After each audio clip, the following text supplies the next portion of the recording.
Hello guys, welcome back to CMA with Keval Darji. और मैं हूं आपका केवल दर्जी। और आज हम देखने वाले हैं और एक नया सेक्शन। ओके, सेक्शन 8 जो आपका है रिस्क मैनेजमेंट स्ट्रेटजी, जो आपका मॉड्यूल नंबर 6 है। ओके, आपका कौन सा है? मॉड्यूल नंबर आपका 6। ओके, सो अभी तक हमने मॉड्यूल नंबर 1 कवर कर दिया है, मॉड्यूल नंबर 3 कवर कर दिया है, 4 5 हमने कंप्लीट कर चुके हैं। अभी हम आगे बढ़ने वाले हैं हमारा मॉड्यूल नंबर 6 पे। ओके, जो आपका मॉड्यूल नंबर 6 जो है, अब आपका सेक्शन एफ, जिसका नाम है risk management strategy. Okay, so risk management strategy के बारे में इस मॉड्यूल में हम सारी चीजें पढ़ने वाले हैं। ओके, जस्ट 1 मिनट, ये थोड़ा पेज लोड हो रहा है। ओके,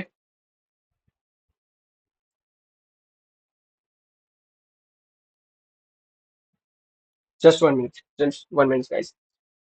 और ये रिस्क मैनेजमेंट स्ट्रेटजी जो हम पढ़ने वाले हैं, ओके, सो उसमें एक एक करके हम वही सेम चीज में सारे जो मॉड्यूल में हमने कवर किया है वही सेम चीज में यहाँ पे भी कवर करने वाला हूँ। ओके, कि एक एक टॉपिक को हम सब कैटेगरी वाइज हम क्लियर करते जाएंगे। ओके, सो पहली चीज है आपका रिस्क मैनेजमेंट स्ट्रेटजी। तो आपको यहाँ पे आपको दिख रहा है, आपको 6.10 आपको तक आपको सब कैटेगरी, और यहाँ पे एडिशनल में सभी सभी चैप्टर में लिखवा ही देता हूँ कि इंट्रोडक्शन आपका रहता है 6.0। ओके, सो पहले थोड़ा बहुत बात कर देता हूँ कि भाई रिस्क मैनेजमेंट जो स्ट्रेटजी है उस चैप्टर में हम क्या क्या पढ़ने वाले हैं, क्या देखने वाले हैं। ओके, और क्या होता है रिस्क मैनेजमेंट स्ट्रेटजी, तो पहले थोड़ा बहुत उसके बारे में समझते हैं, फिर हम स्टार्ट करते हैं 6.0 इंट्रोडक्शन से। ओके, सो मेन चीज क्या होता है कि भाई रिस्क मैनेजमेंट का मतलब ही होता है कि भाई सिंपल लैंग्वेज में मैं बात करूँ तो भाई बिजनेस के सामने जो भी आपका प्रॉब्लम्स आता है, या तो फिर अनसर्टेनिटीज आता है, या तो फिर कोई डेंजर चीज हो जाता है, ओके, बिजनेस के पर्पज से हम देखें तो ओके, तो उसको हैंडल करने के आपको तरीके फाइंड करने होते हैं। ओके, सो उसको बोलते हैं रिस्क मैनेजमेंट। ओके, और ये चैप्टर हमें यही सिखाता है कि भाई बिजनेस डिसीजन लेते समय रिस्क को कैसे समझे, उसको कैसे कैलकुलेट करें, कैसे कंट्रोल करें। ओके, और मेन चीज सबको ये होता है कि भाई क्यों ये जरूरी होता है।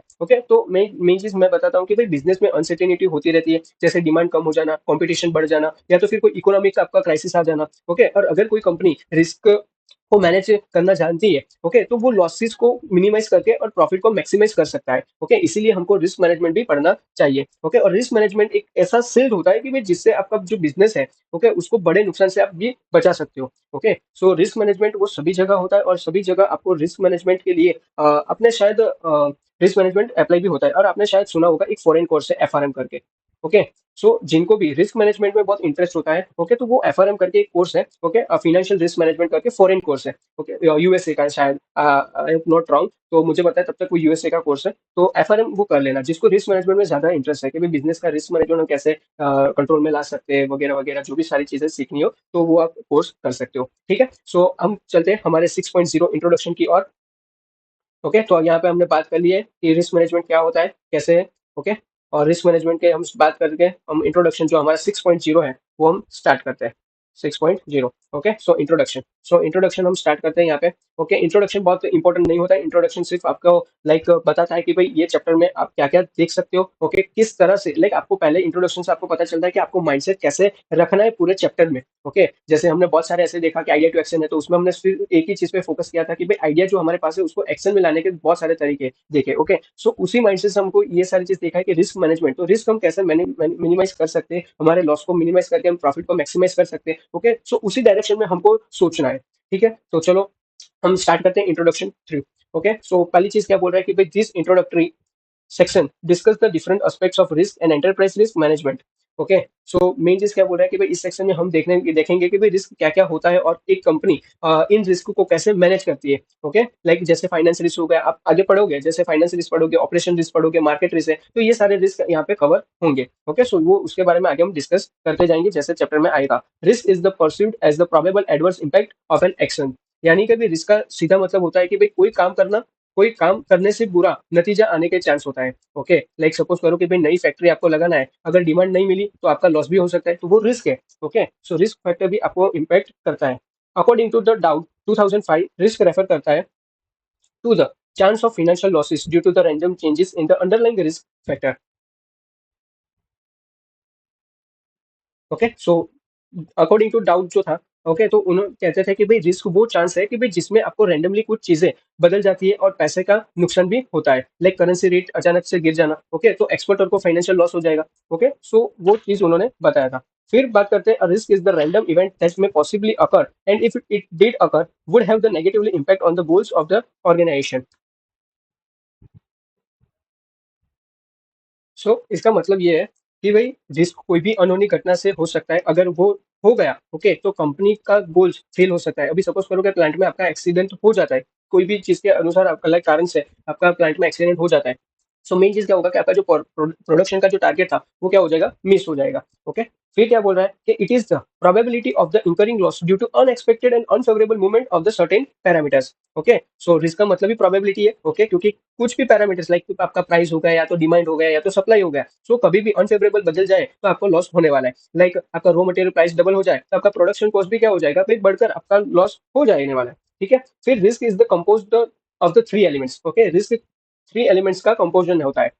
First scenario, second probability and third impact. Okay? So यहाँ पे मैंने बता दिया है scenario, probability and impact. Okay? यानी क्या बोल रहा है कि भाई मेन चीज क्या होता है कि पहली चीज सिनेरियो यानी भाई क्या हो सकता है। ओके?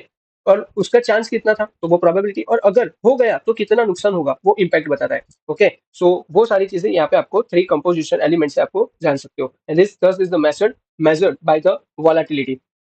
ओके? यानी क्या बोल रहा है कि भाई जिसको अक्सर वॉलेटिलिटी से मेजर करते हैं, मतलब चीज कितनी तेज और अनप्रेडिक्टेबल बदल रही है वो आप देख सकते हो। लाइक स्टॉक में आपका प्राइस ऊपर नीचे ज्यादा, ओके, सो वॉलेटिलिटी आपकी हाई है, रिस्क हाई होगा। ओके? वॉलेटिलिटी आपका लो है तो रिस्क लो होगा। ओके? सो वैसे सो एन एंटरप्राइज में भी इंटरनल एंड एक्सटर्नल थ्रेट्स होता है। ओके? लाइक कंपनी के रिस्क दो जगह से आ सकते हैं, एक आपका इंटरनल यानी अंदर से आपकी कंपनी के, और एक्सटर्नल बाहर से। ओके? सपोज करो इंटरनल में आपको मैं एग्जांपल दूं, आपका प्लांट है उसमें मशीनरी वगैरह है, तो आपका मशीनरी ब्रेकडाउन हो जा रहा है तो वो इंटरनल है। ओके? और एक्सटर्नल यानी बात करें तो अभी कोई कोई गवर्नमेंट ने कोई रूल चेंज कर दिया, ओके, तो वो आपका एक्सटर्नल हो रहा है। So internal external threat enterprise को रहता है। Changes in the technology, demand, regulation as well as the competition are the potential external threat है। ये सारे जो बताए वो एक्सटर्नल थ्रेट है। फिर stock out the critical spares, labour unrest, unbalance, bottleneck, production capacity, वो इंटरनल थ्रेट्स है। ओके? तो आपको यहाँ पे पूछ सके एमसीक्यू में कि भाई इसमें से आपका कौन सा एक्सटर्नल थ्रेट है या तो फिर कौन सा इंटरनल थ्रेट है, और आपको चार एग्जाम यहाँ पे दे देंगे। ओके? तो आपको आइडेंटिफाई करना रहेगा। फिर other common risk are the catastrophe, war, riots, accident etcetera, ये सारे कॉमन थ्रेट्स है। ओके? फिर more the time horizon considered more is the risk, some risk are statistically predictable कर सकते हैं। ओके? स्टेटिस्टिक आपने 11 12 में पढ़ा होगा, तो वो उसमें आप उससे भी आप प्रेडिक्ट कर सकते हो कि कितना रिस्क इसमें हो सकता है। ठीक है? लाइक आप मेन चीज क्या होता है, कुछ रिस्क आपका डेटा या तो फिर स्टेटिस्टिक से आप प्रिडिक्ट भी कर सकते हो। ओके? सो वो चीज है। फिर आगे बढ़ते हैं। बहुत इतना टॉपिक में तो इजी था, कोई मुझे टफ पॉइंट दिखाई नहीं दिया। Addressing the risk management in the context of the current challenges in the complex matter and the function of a appropriate policy procedure and the culture. Okay? So यानी क्या बोल रहा है कि भाई आज के चैलेंजेस में आपको रिस्क को हैंडल करना कॉम्प्लेक्स है। लाइक इसके लिए आपको सही पॉलिसी, आपको प्रोसीजर और कंपनी कल्चर आपको चाहिए रहता है। ओके? लाइक आपको एग्जांपल लेता हूँ तो safety rules, emergency plan, training से रिस्क मैनेज होता है। ओके? सो ये सारी चीजें आपको अपनी कंपनी में करवाना पड़ेगा। ठीक है? Risk management will be successful if the word risk is the understood as well as sorry understood well as then clear. यानी क्या बोल रहा है कि भाई रिस्क मैनेजमेंट तभी आपका काम करेगा जब सब लोग आप जो रिस्क को एक सेम तरह से समझेंगे, और क्लियर अंडरस्टैंडिंग भी आपका जरूरी होता है। ओके? सो वो चीज मेरे लिए बहुत इंपॉर्टेंट है। Strategies for the managing risk involve analysis of the strength, weakness, opportunity and threat, acronym उसको स्वॉट बोलते हैं। Okay? Of the organisation. So main चीज इसमें क्या है कि भाई रिस्क मैनेज करने के लिए पहले आपको स्वॉट एनालिसिस आपको करना पड़ता है। ओके? फिर such analysis develop the scenario option for achieving the objective. Okay? So स्वॉट का स्वॉट से आप अलग अलग सिनेरियो आप बनाते हैं। ओके? और आप उनमें से कोई भी एक बेस्ट ऑप्शन आपको चूज करना पड़ता है। And the best option is the selected in the such selection pain is not bearing the risk are weighted against the gain is gain in bearing risk. यानी क्या बोल रहा है कि भाई मेन क्या बोल रहा है कि भाई डिसीजन में आप जो सोचते हो कि भाई रिस्क ना लेने से आपका क्या पेन होगा और रिस्क लेने से क्या फायदा होगा, सो दोनों को आपको बैलेंस करना पड़ेगा। ओके? सपोज करो कि भाई न्यू प्रोडक्ट आपने लॉन्च किया है और उसमें रिस्क है। ओके? तो लॉस, उसमें लॉस हो सकता है, बट अगर आपको सक्सेस हुआ तो आपको बिग मार्केट मिलेगा। ओके? और इस बैलेंस को आपको कंपेयर करता रहना पड़ेगा। Risk is the manage through the one of the alternative strategy mention below. Okay? तो रिस्क मैनेज कैसे कर सकते हैं हम? सो वहाँ पे आपको दिया गया है। सो तरीके से आप क्या कर सकते हो, रिस्क को मैनेज कर सकते हो। सो पहला आपको बताया है risk avoidance. Okay? So risk avoidance वो क्या बोला है, example avoiding rough weather in sailing. Okay? So ये आपका एग्जांपल है, ये जितने भी है ना तो वो इसके आगे के सारे आपको एग्जांपल दिए हैं इसके। So risk avoidance, risk minimisation, risk sharing and risk bearing. Okay? So risk पहले हमने देखा risk avoidance. So risk avoidance में क्या होता है कि भाई आपको रिस्क रिस्की काम ही आपको मत करना। ओके? सो रिस्की काम जितने भी आपके हैं, वो करना ही नहीं है। सो रिस्क अवॉइडेंस। दूसरी चीज रिस्क मिनिमाइजेशन। रिस्क मिनिमाइजेशन में क्या होता है कि भाई आपका जितने भी आपको चांसेस है रिस्क के, तो उसको आपको कम कर देना है। ओके? फिर रिस्क शेयरिंग होता है। सो रिस्क शेयरिंग में क्या होता है कि भाई आपको रिस्क को दूसरे के साथ आपको बांट लेना है। ओके, सपोज करो कि भाई इंश्योरेंस लेने से आपका लॉस का बर्डन शेयर हो जाता है। ओके, सो रिस्क आपको sharing and risk bearing. So risk bearing में क्या होता है कि भाई रिस्क बियरिंग आपको होता है कि रिस्क को एक्सेप्ट करना और कंटीजेंसी प्लान रखना। सो कभी कभी रिस्क लेने से आपका प्रॉफिट भी ज्यादा मिलता है। ओके, सो ये सारी चार चीजों मैंने आपको बता दी है। ठीक है, अभी बात करते हैं ISO has a specific series of the standard for the risk management and it. Okay, so main चीज क्या है कि भाई आईएसओ ने एक रिस्क मैनेजमेंट के लिए एक स्टैंडर्ड गाइडलाइंस बनाया है कि जो फॉलो करना आपको चाहिए रहेगा। ठीक है, it's the note worthy and that too much stress on the risk management may delay projects therefore. और उसमें क्या होता है कि भाई आपका जो लेकिन आपको ध्यान रखना है कि भाई आपका जो रिस्क पे बहुत ज्यादा फोकस करने से आपका काम भी स्लो हो सकता है। सो बैलेंस इंपॉर्टेंट रखना पड़ेगा। ठीक है, फिर बोला है कि therefore is advisable to follow the standard procedure for assessing risk as a part of planning using scientific techniques like analysis of industry history, business forecast, scenario development, cause effect analysis, testing hypothesis, etc.